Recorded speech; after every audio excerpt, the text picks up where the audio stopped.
Pelapor dugaan penistaan agama Basuki Cahayapurnama akan menghadirkan ahli tafsir dari Mesir pada gelar perkara besok pagi di Mabes Polri Jakarta. Dalam gelar perkara tersebut beberapa pihak juga dihadirkan, antara lain adalah Kejaksaan Agung, Ombudsman, serta beberapa ahli lainnya. Rencananya hadirnya ahli tafsir dari Mesir oleh pihak terlapor dugaan penistaan agama Basuki Cahayapurnama dibenarkan oleh Kapolri. Hadirnya ahli tafsir ini serupa dengan kasus pembunuhan Wayan Mirna Salihin yang menghadirkan ahli racun dari Australia, Beng Beng Ong. Pada gelar perkara besok pagi, seluruh media diperbolehkan untuk bertanya dan meliput namun bersifat terbuka terbatas. Pihak terlapor yakni Basuki Cahayapurnama diundang pada gelar perkara tetapi tidak diwajibkan hadir.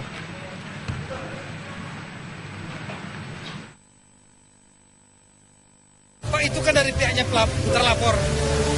Pihak terlapor kan boleh. Seperti Jessica kan dia mau ngambil dari mana, Australia kan? Silakan. Yang dari terlapor mau ngambil dari Mesir, ya silakan. Gelar perkara dugaan penistaan agama dilakukan terbuka terbatas. Ini artinya seluruh media diperbolehkan meliput dan bertanya pada pembukaan, namun saat memasuki penyelidikan media tidak diperbolehkan meliput. Jadi timnya nanti akan memaparkan masalah apa yang diketahui berdasarkan dari pengaduan masyarakat.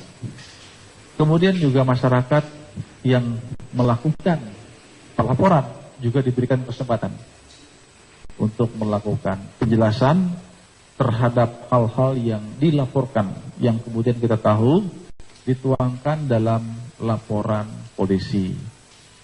Kemudian para saksi ahli yang tadi saya sebutkan secara bergiliran, bergantian nanti akan memberikan penjelasan sesuai dengan perspektif keilmuan masing-masing, di mana di antara saksi ahli itu adalah di bidang agama, hukum pidana, dan bahasa. Oleh karenanya segala apa yang dijelaskan itu akan dicatatkan oleh pihak tim penyidik. Pemirsa, kemudian seperti apa gelar perkara terbuka terbatas tersebut? Sudah bersama kami ahli hukum pidana Profesor Muzakir. Selamat sore, Prof. Selamat sore. Terima kasih, Prof, sudah bersama kami. Prof, ini kan akhirnya diputuskan Selasa besok akan dilakukan gelar perkara kasus dugaan penistaan agama ini dengan sistem terbuka terbatas. Prof, Anda menerjemahkan ini nanti akan seperti apa, Prof, sejauh ini yang Anda tahu? Ya, prinsipnya itu gelar perkara itu kan tertutup, ya.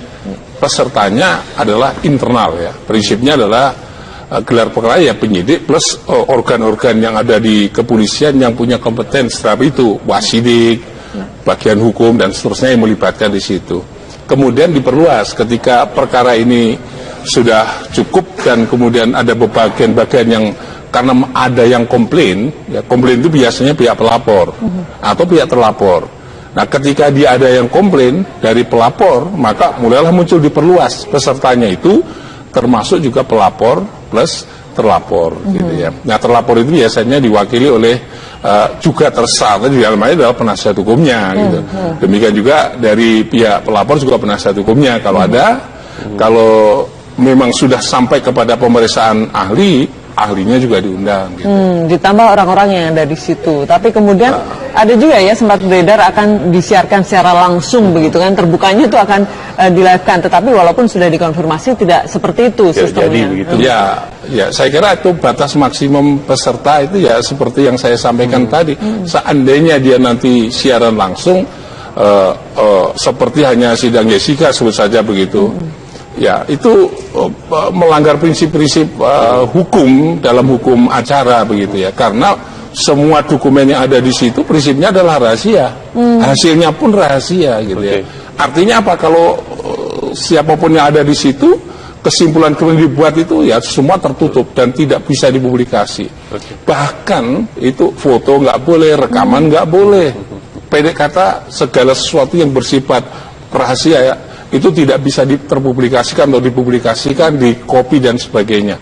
Dan oleh sebab itu, kalau misalnya itu siaran langsung, jelas bertentangan prinsip ini. Gitu Apa yang selain prinsip tadi yang bertentangan? Apa sebenarnya kelemahan apabila sebuah gelar perkara itu digelar secara terbuka? Ini secara umum, Pak, tanpa melihat kasus ini dulu deh begitu. Ya, Ya, itu prinsipnya begini kan, di situ asas prinsipnya kan bahwa itu kan proses yang belum selesai. Ya, belum selesai itu masih memerlukan tindakan lanjut penyidikan. Ya, kalau misalnya diomong secara terbuka begitu kan, berarti orang-orang yang dibahas ada di situ, mereka bisa lari lebih dahulu kalau merugikan dia.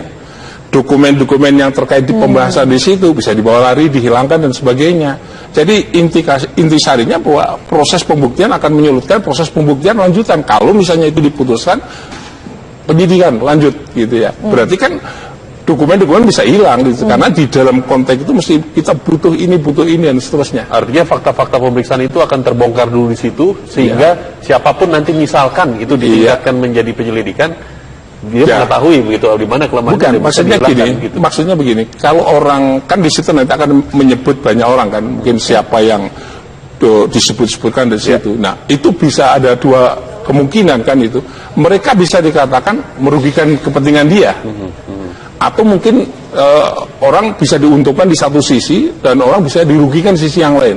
Nah, kalau dirugikan mempublikasi hal yang belum ada faktanya, belum lengkap faktanya, itu jelas perbuatan yang tidak boleh. Kan, gitu. Meskipun sistem terbukanya seperti yang saat ini sudah dikonfirmasi, hanya ada beberapa orang yang ditambah kemudian tidak disiarkan begitu. Ya, kalau itu kan itu off the record ya, semua tidak boleh dibawa keluar.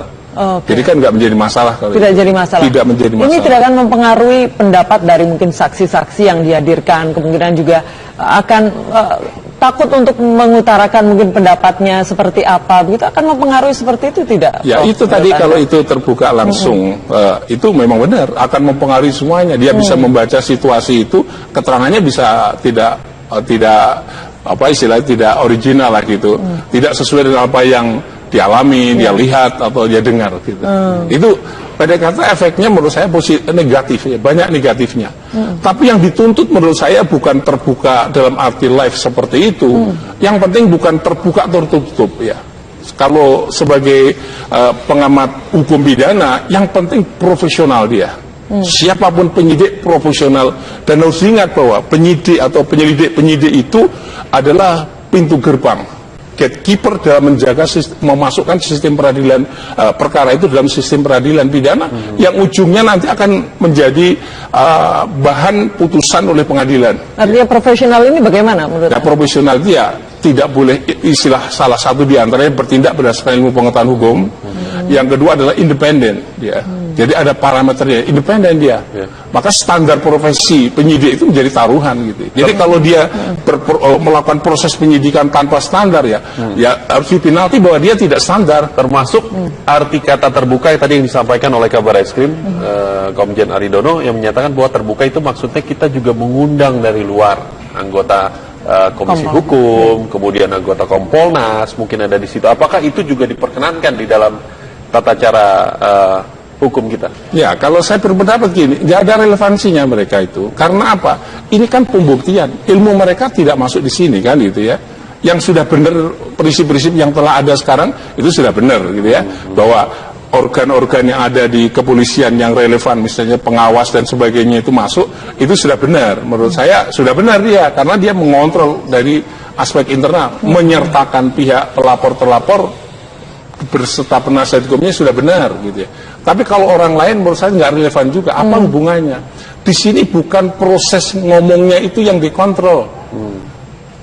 Yang penting itu profesionalismenya itu sesungguhnya gitu. Jadi kalau menguji profesionalisme tidak perlu hadir di sini, ngapain hanya melihat aja. Gitu. Jadi menurut Anda lebih baiknya tertutup seperti biasa saja. Seperti biasa saja. Penyidik polisi, mari kita yang profesional. Maka kata-kata terbuka dan sebagainya itu imbangannya seperti itu. Yang penting satu adalah profesional, berarti bertindak sesuai standar ilmu pengetahuannya mereka. Istilah bahasanya ya harus ada standar profesi di situ, harus cocok di situ. Dan yang kedua yang paling penting independen di situ. Ingat di situ nanti tanggung jawabnya kepada demi keadilan berdasarkan Tuhan Yang Maha Esa. Ini yang paling berat menurut saya. Kalau kepada manusia kan gampang-gampang lah gitu ya. Karena hakim juga nanti demi keadilan berdasarkan Tuhan Yang Maha Esa. Polisi harus sama. Nanti masih kita lanjutkan, Prof. Muzakir. Masih ada satu segmen lagi untuk kita berbicara mengenai hal ini, Prof. Namun kami harus jeda terlebih dahulu. Kami kembali sesaat lagi. Ya, kembali di Kabar Petang. Kita akan lanjutkan perbincangan kita dengan Pak Prof. Muzakir. Prof, secara ketentuan hukum dalam hukum pidana begitu, Apakah asas terbuka itu memang diatur atau tidak? Ya, bukan, kalau asas itu yang itu terbuka atau dibuka kepada umum itu nggak ada gitu ya. Jadi prinsipnya terbuka bisa dikontrol ya gitu ya. Jadi maka progres perkembangan proses laporan itu kan dilaporkan kepada pelapor kan itu terbuka memang, tapi kan tidak harus dibuka gitu. Terbuka tapi tidak harus dibuka semuanya gitu, hanya bagian-bagian itu progresnya aja dilakukan, tapi bukti dan sebagainya tentu saja nggak disampaikan karena itu bagiannya pada rahasia penyelidikan dan penyidikan gitu ya. Tapi kalau itu misalnya terbuka untuk semua orang, nah rahasia itu menjadi tidak ada. Kalau tidak ada ini yang menurut prinsipnya bahwa ini dokumennya wajib dirahasiakan. Tapi kalau terbuka menjadi tidak dirahasiakan. Walaupun nanti di dalamnya disertakan personel Kompolnas misalnya atau dari tidak ada. Sebenarnya Kompolnas nggak ada hubungannya dengan konten materi perkara gitu. Jadi mereka tidak ada tanggung jawab terhadap materi perkara ya, menyangkut materi ya. Itu kan ada yang tanggung jawab sendiri yang terkait dengan pengawasan profesinya gitu. Kalau mereka tidak profesional dalam konteks itu, sebut saja dalam prinsip pembuktian ternyata dia tidak sesuai dengan standar pembuktian ditetapkan oleh pihak kepolisian atau berdasarkan peraturan Kapolri, bisa diuji mereka, bisa dipanggil, dijelaskan. Dan kalau misalnya menyimpangi dari prinsip ya bisa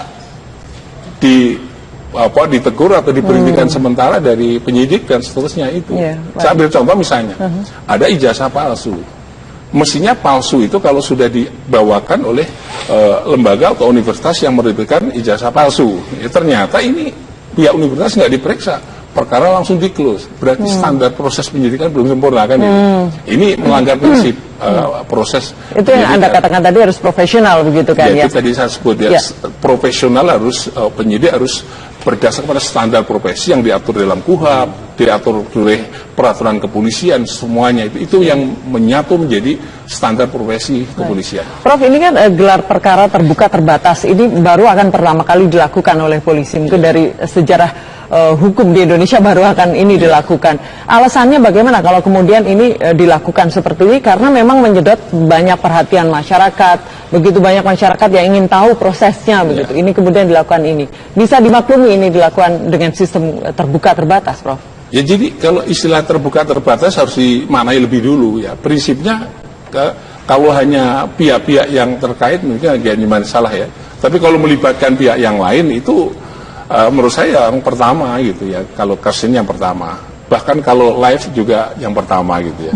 Andai kata melibatkan pihak luar misalnya dalam konteks itu membuka misalnya lembaga-lembaga lainnya dimasukkan termasuk Kompolnas dan sebagainya, sebenarnya itu bukan kompetensi mereka gitu ya.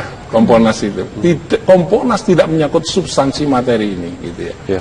Yang paling tepat adalah kalau itu tadi balik lagi, kita itu doktrinnya setelah reformasi ini kan kepolisian dalam konteks ini yang profesional. Kalau profesional standarnya itu yang harus ditetapkan. Baik Prof, kita tahan sejenak karena untuk mendengarkan kumandang azan maghrib untuk wilayah Jakarta dan sekitarnya. Berikut ini. Selamat menjalankan ibadah sholat maghrib bagi Anda yang menjalankan. Kita lanjutkan kabar petang. Baik, kita lanjutkan kembali perbincangan dengan Prof. Muzakir. Prof, ini kalau Anda melihat apakah sempat terjadi dilema juga bagi polisi begitu. Kalau memang akhirnya dilakukan seperti biasa, tertutup gelar perkaranya, ini akan karena mengingat menyedot perhatian banyak orang, nanti mungkin ada yang memperkirakan ini tidak transparan begitu. Kemudian ini dilakukan secara terbuka saja, walaupun tidak live mungkin yang diperkirakan banyak orang. Sempat terjadi dilema mungkin di sini. Ya, sesungguhnya begini, Pak. Jadi kalau misalnya melibatin institusi lain, menurut saya dilemanya di situ gitu ya. Dia datang nggak punya kompeten, hanya melihat saja, tapi nggak ngerti substansi perkaranya kan itu. Jadi menurut saya dilemanya di situ ya. Yang pertama adalah kalau simpulan-simpulan dia buat itu kepada publik dan ternyata nanti ternyata nggak mempertimbangkan secara objektif juga kan itu menjadi dilema juga terhadap proses perkara itu.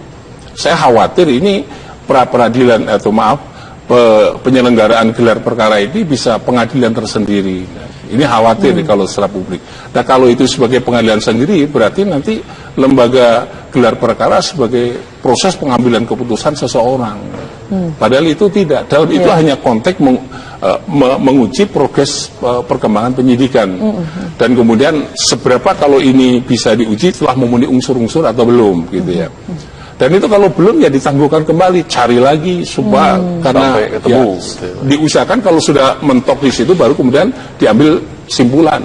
Kalau misalnya simpulan itu sudah secara profesional tadi itu sudah mempertimbangkan semuanya, ya berarti harus diterima gitu ya. Tapi kalau belum mempertimbangkan semuanya sudah disimpulkan atau dalam menyimpulkan itu bukti-bukti ternyata tidak sesuai dengan prinsip penyimpulan bukti, itu juga akan tetap menjadi masalah gitu ya.